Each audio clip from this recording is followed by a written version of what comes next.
Hello friends, welcome to the channel. If you are new here, then my name is Kubeir Kamal. I'm a licensed ICCRC immigration consultant, and this channel is all about news, updates about Canadian immigration, processes, things you should do, things you definitely should not.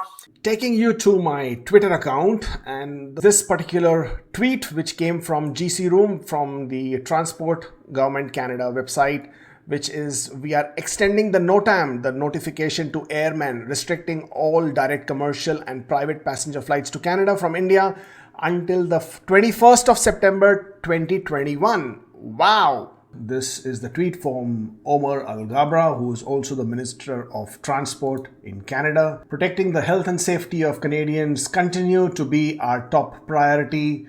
After reviewing public health data, we have decided to extend the direct ban between Canada and India until September 21st. So the ban between the flights between India and Canada now continues until the 21st of September. This ban applies to all direct commercial and private passenger flights arriving in Canada from India. The Government of Canada is prioritizing the health and safety for all people in Canada, continuing to take risk-based and measured approach to reopening the border. Based on the latest public health advice from Public Health Agency of Canada, the Transport Canada is extending the notice to airmen NOTAM that restricts all commercial and private passenger flights to Canada. There you go, there you have it. Transport Canada is also extending the requirement related to third-party pre-departure COVID-19 molecular tests, which basically means that if, as a passenger, you choose to travel to Canada from an indirect route, so since the direct flights are now not permitted and you choose to use a via route, so for example, there are lots of people now using Maldives and Mexico and Egypt and Ukraine and Belgrade.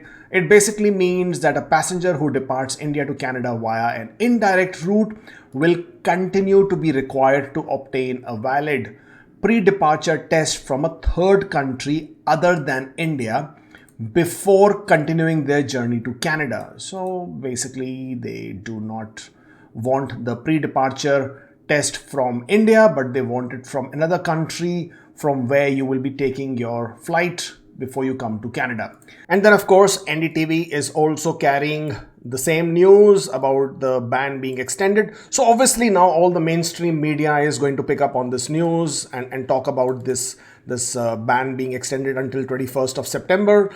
None of them have specifically mentioned any particular reason that has been given, but I'm sure it has to do with the different mutation of the COVID virus, as has been discussed earlier. And Canada has always adopted a very cautious approach right from the beginning, actually being one of those countries which has had the longest period of lockdowns and longest period of border closures. The earlier reasons that were given for this extended bans or the extensions of the ban was specifically to state that this was being done considering the mutation of the virus, the Delta variant, and the way the numbers were rising, and obviously Delta variant being considered as highly infectious.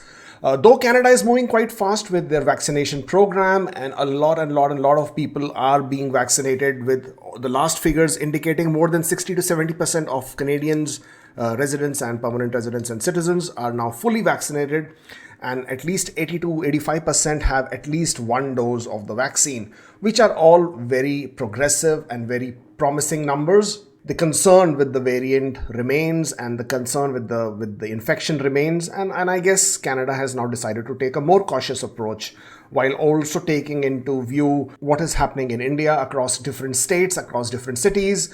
The concern with the increasing number of infections remain. Yes, the numbers across the country in India have been reducing. Mortality numbers have been coming down. The number of active infections have been coming down. But I guess the concern with how infectious the stage remains is still of concern. So what are the students who are going to be the most affected in this particular scenario? What are they going to do? Well, as we all know, the September intake is just around the corner.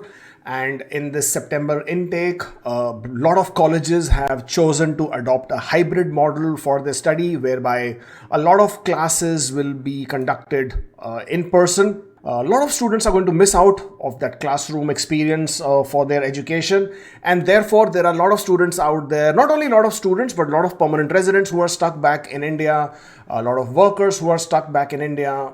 They are all quite keen to return back to Canada. Therefore, what that has done is that has increased the travel cost if you are looking to travel via a third route to Canada, with the cost of travel being quoted as high as nearly 3 lakh rupees for one-way cost. The current favorite routing seems to be from Maldives at this point of time. So flights take off from India, get to Maldives.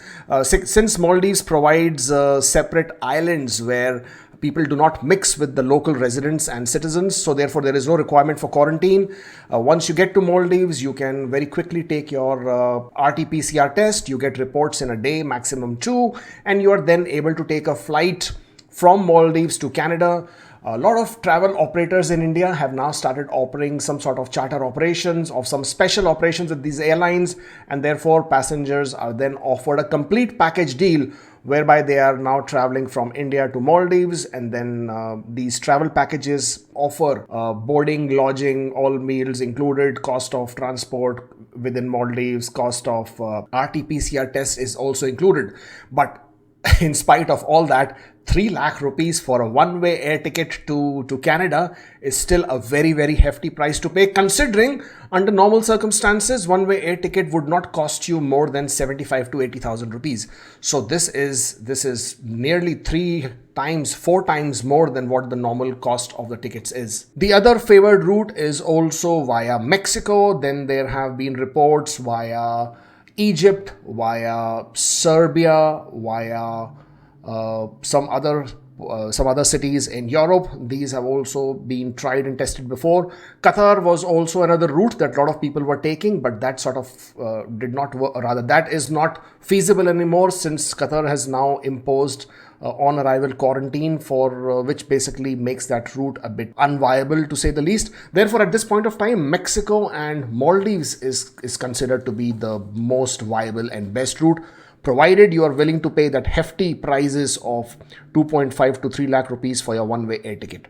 Well, that's all from me for today. I just wanted to bring you this not so very good news. All right, guys, that's basically it from my side. If you wish to make an appointment with me one-on-one to discuss your application, to discuss your profile, please, that's the link. You're most welcome to check that out. If you are interested in any of our commercial services, that's the link. You can always drop us an email and ask us what services we offer. We'll be very happy to sort of go through with that for you. And don't forget to subscribe to this channel, and do follow us on Instagram as well. That's all from me for today. Stay safe, take care, and I'll see you next time.